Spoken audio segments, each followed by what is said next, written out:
Hello everyone, good afternoon সবাইকে। আজকে হচ্ছে সানডে মানেই ভালো মন্দ খাওয়া দাওয়া। তো আজকে আমি সানডে স্পেশাল কি রান্না করছি অবশ্যই কিন্তু ব্লগে দেখতে পারবে। এবং সত্যি বলতে খেতে ভীষণ দারুণ হচ্ছে, খেতে ভীষণ সুন্দর হয়েছে।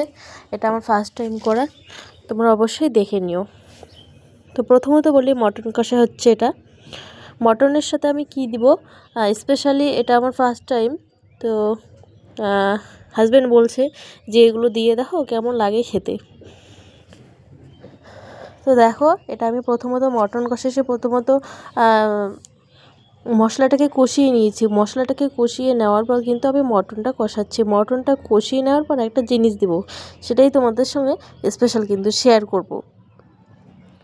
তো খেতে অতটা টেস্টি হয়নি, টেস্টি বলতে মোটামুটি লেগেছে। আমি বলছি এগুলো দিব না, ও বলছে এগুলো দিয়ে দেখো একবার, খেয়ে দেখো একবার কেমন লাগে দেখতে, মানে খেতে কেমন লাগে।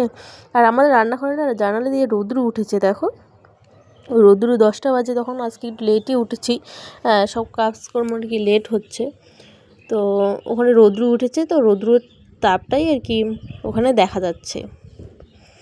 তো আমি একটা শাক ব্যবহার করব এখানে, এটা হচ্ছে রাই সর্ষে শাক। আর এই শাকটা কিন্তু খেতে অতটা ভালো লাগে না, একটু তিত লাগে, কিন্তু মাংসতে দেওয়ার পর কিন্তু তিত লাগেনি। তো এটা আমার ফার্স্ট টাইম খাওয়া এবং করা রাই সর্ষে শাক। তোমরা কারা কারা চেন অবশ্যই কিন্তু কমেন্ট বক্সে জানাবে, তোমরা কারা কারা খেয়েছো সেটাও কিন্তু জানাবে। এটাকে দিয়ে এখন কষাবো আমি। কষিয়ে নেওয়ার পর কিন্তু আবার প্রেসারে দিতে হবে। প্রেসারে দিতে হবে বলতে এই বাড়িতে প্রেসারের মাংস খায়, তো আমার আবার অতটা ভালো লাগে না প্রেসারে খেতে। আমার কিন্তু নর্মালি যে কড়াইয়ে রান্না হয় সেই মাংসটা খেতেই কিন্তু ভালো লাগে।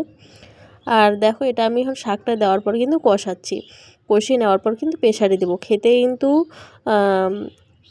বলা যাবে খারাপও হয়নি, মানে অতটা ভালোও লাগেনি আমার ক্ষেত্রে। ওদের তো ভালোই লেগেছে খেতে, তো আমার ক্ষেত্রে অতটা খারাপও লাগেনি, ভালো লাগেনি। তো এটাকে কষিয়ে নেওয়ার পর কিন্তু আমি প্রেসারে দেবো। তো তোমরা কারা কারা খেয়েছো অবশ্যই কিন্তু কমেন্ট করে জানাবে। আর এটা কিন্তু আমার ফার্স্ট টাইম মাংস দিয়ে এই রাই সর্ষের শাক খাওয়া। তোমরা খেতে পারো, বাড়িতে ট্রাই করতে পারো, দেখতে পারো। আমি এটা একদিন দেখেছিলাম বাঁধাকপির মধ্যে মানে মাংস দিয়ে খাওয়া, আমারই এক ভিউয়ার্সের। তো সেটা খেতেও তো ভালো লাগবে, মোটামুটি লাগবে, ও এরকমই ধরে নাও। তো আজকে সানডে স্পেশাল এটাই হয়েছে। আর হয়েছিল শাক। আর শাকটা আমরা রোজই একটু খাওয়ার চেষ্টা করি, শাকটা শরীরে দেওয়া ভীষণ উপকারী, সেজন্য একটু রোজই চেষ্টা করি শাকটা খাওয়ার, কিনে আনার। তো আমার এই ব্লগগুলো কেমন লাগে অবশ্যই কিন্তু কমেন্ট করে জানাবে। এখন বাইরে বেরোতেই পারছি না, একটু শরীরটা ভীষণই খারাপ বলতে আমার একটা পায়ের আঙ্গুল ভীষণ ব্যথা। কালকে বলেছিলাম যে ডাক্তার দেখিয়ে এসেছি, সেজন্য বাইরে যেতেও পারছি না, বেরোতেও পারছি না। তো এখন ছেলে যাবে বিরিয়ানি খেতে, আজকে যেহেতু সানডে রবিবার। তো দোকানে নিয়ে যাবে খেতে, পেট ভরে খেয়ে আসবে। তো এই আর কি, যাক, নাহলে আমিও যেতে পারতাম। আমি বিরিয়ানি খাই না যদিও, চিকেন বিরিয়ানি আর মটন বিরিয়ানি, চিকেন বিরিয়ানিকে সবসময় একসঙ্গেই রান্না করে, সেজন্য আমি খাই না।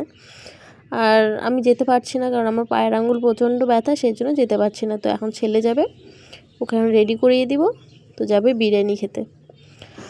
তো আমার ভিডিওগুলো কেমন লাগে অবশ্যই কিন্তু কমেন্ট করে জানাবে। আর যারা এখনও ফলো করেনি অবশ্যই ফলো করে দিও। দেখা হবে অন্য কোনো ব্লগে।